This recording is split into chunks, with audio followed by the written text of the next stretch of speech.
In the United States, we have the Congress. In England, they have Parliament. Parliament is the oldest continuously operating representative body in the world. It can trace its history all the way back to 1215, when the barons and King John create the Magna Carta, which lays out the relationship between how the nobility will interact with the king in matters of governance. By 1236, the word Parliament appears in print for the very first time. And by the 1250s, the first elected representatives get sent to Parliament. The relationship between Parliament and the monarch continues to evolve as the centuries pass. The House of Commons and the House of Lords separate into two distinct bodies, the Lords representing the nobility and Commons representing the common people. And they serve as checks and balances against each other and as checks and balances against the monarch, much the way our U.S. House of Representatives and U.S. Senate serve as checks and balances against each other and against the executive. Parliament spent much of its time dealing with issues of taxation, but by the 1520s, the Speaker of the House of Commons, Sir Thomas More, actually mentions the idea of free speech for the first time, and that also becomes a very important part of the governance process. Although there was a specific relationship between Parliament and the monarch, the American colonies existed outside of that, set up as charters granted by the monarch to different speculators, nobles who had ideas for how to exploit the resources of the New World. Each colony was set up as a distinct entity, separate from the others, subject to the direct control of the king. Each colony had its own legislature as well as its own colonial governor, appointed by the king. And then those colonies would hire agents that would go back to England and represent their interests in the court.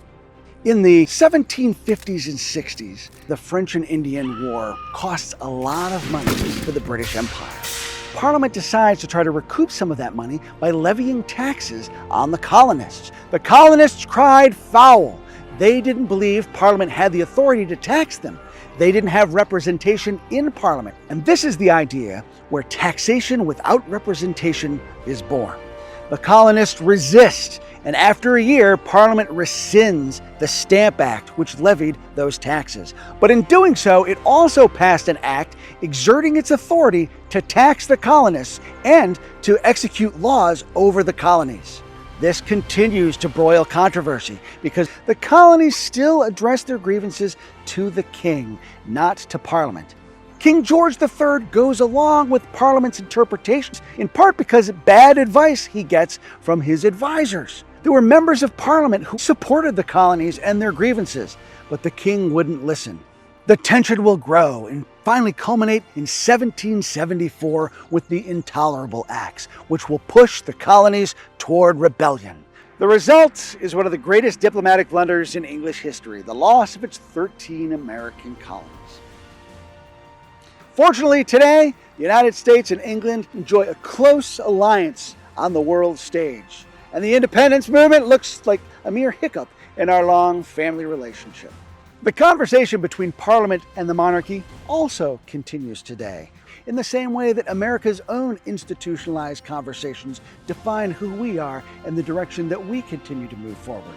Rest assured that the continuously operating representational body that is Parliament will continue to have an important voice in the world stage.